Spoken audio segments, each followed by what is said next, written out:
Okay, you could begin when you're ready. All right, so my presentation today is on pros and cons of using YouTube in education and classroom as a whole.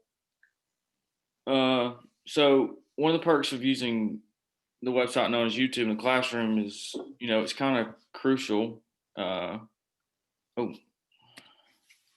you know, Teachers when they first start out, they're usually kind of on a budget, trying to figure out what all the supplies and stuff that they need and videos at hand. So I've always found, when I'm studying something or my teacher's using something, YouTube has kind of helped us in a way. As far as, I'm a history major. So if the teacher's using something like a war lesson plan, say World War II or World War I, YouTube could be a good place to go find some videos, but they also have to be school appropriate, because YouTube, also you can find those videos that are not, age appropriate or, they just don't make any sense. You always got those videos that are, you know, not a reliable source, as you could say.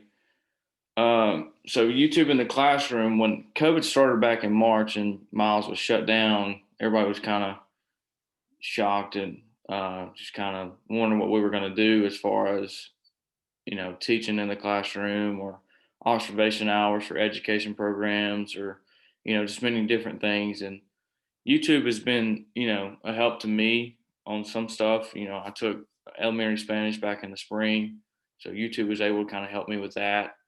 And teachers, I've talked to some, and they've with my observation hours, and they've said that YouTube really helped them out during the spring before anybody really had a plan of what we're going to do as far as the education scene. YouTube can also be used anywhere at any time. Say a teacher is needed to upload a video for an assignment or a lesson plan or something. If it's an online class like this one, they're able to do it anytime and anywhere they're at. They can just copy the link and post it into the Blackboard or Canvas or whatever education platform that they're using. Uh, YouTube can be used to explain greater detail than what the educator is trying to explain to the students. What I mean by the first point is, say a teacher is, I'll go back to history since that's my major.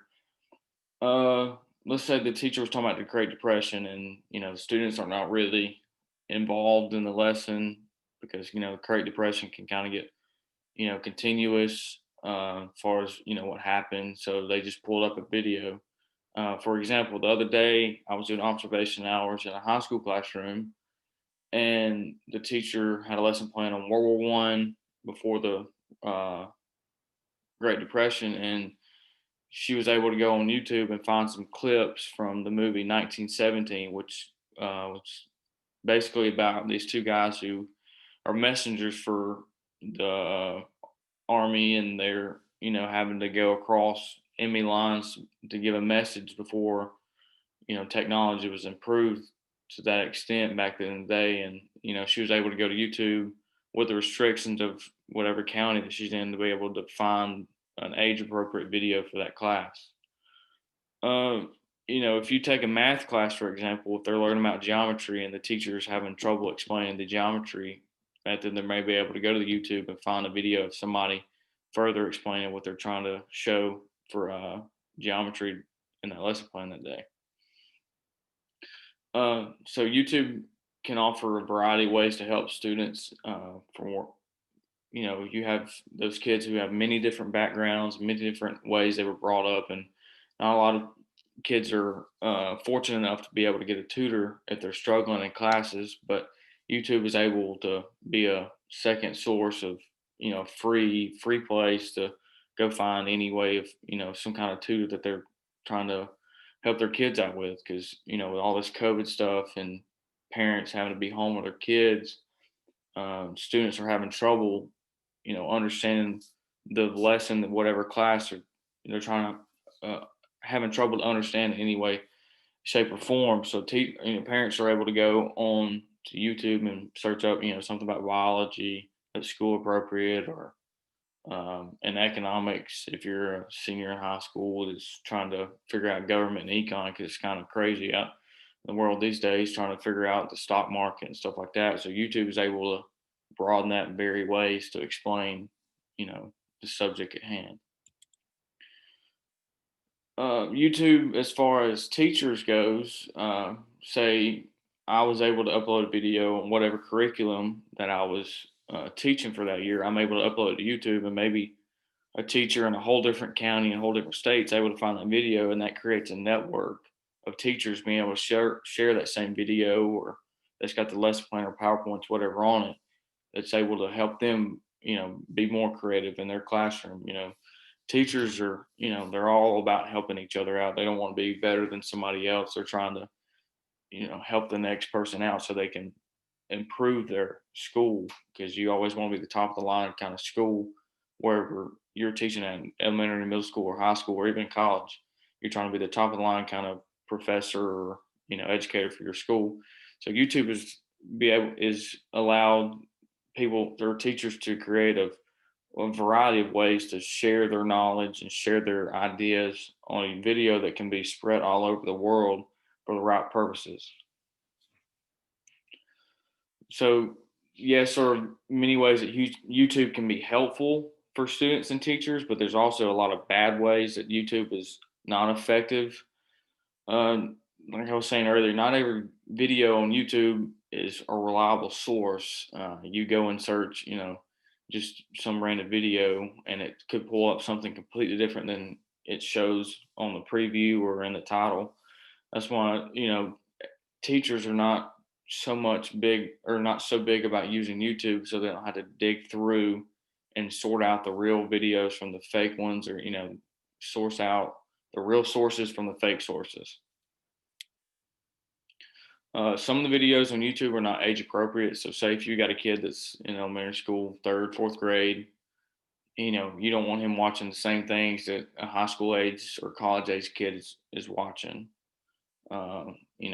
As far as like war videos or different kind of science videos for biology or whatever it is, you don't want a third, fourth grade kid to be able to watch the same stuff as a junior or senior in high school. So when I was in high school, we used more of the YouTube protocol as far as, trying to further explain what the teacher was trying to teach us. But when I was in elementary school, I can hardly remember ever using YouTube for educational purposes that the teacher was trying to do.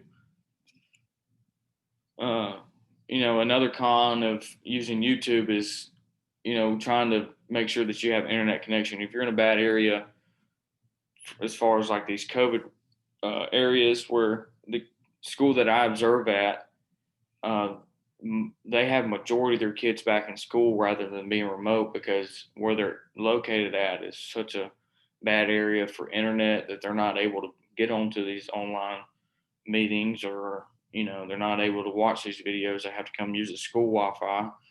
So it's always a plus to be able to go to a school that has reliable Wi-Fi to be able to access these videos, because if you don't have service as far as using it on your phone, YouTube on your phone, you're not able to access the videos. And with these laptops and computers nowadays, the majority of them, you have to have a Wi-Fi or a personal hotspot connection to be able to access the videos that your teacher or whoever's trying to show you for these educational purposes. Yeah, so that's all I have for my YouTube pros and cons list. Does anybody got any questions? I guess I could open up for some questions. Thanks, Zach. Great presentation on YouTube. Anybody got any questions? No, ma'am. No questions. Let's see. I think you covered a pretty a good pros and good cons of YouTube. I like your example of how explaining about the area where you're doing your what's it called, externship? It's probably not called it. The observation hours. The observation hours, where they had to bring everybody back because everybody didn't have adequate internet service. I guess the only other thing to that is, sometimes I guess you have to look at the disclaimer for the YouTube videos. You are able to download them. So, if you're trying to use it for teaching a class, and just in case you don't have internet access, to download the video to have for a backup. But other than that, great job, Zach. Thank you. I will provide you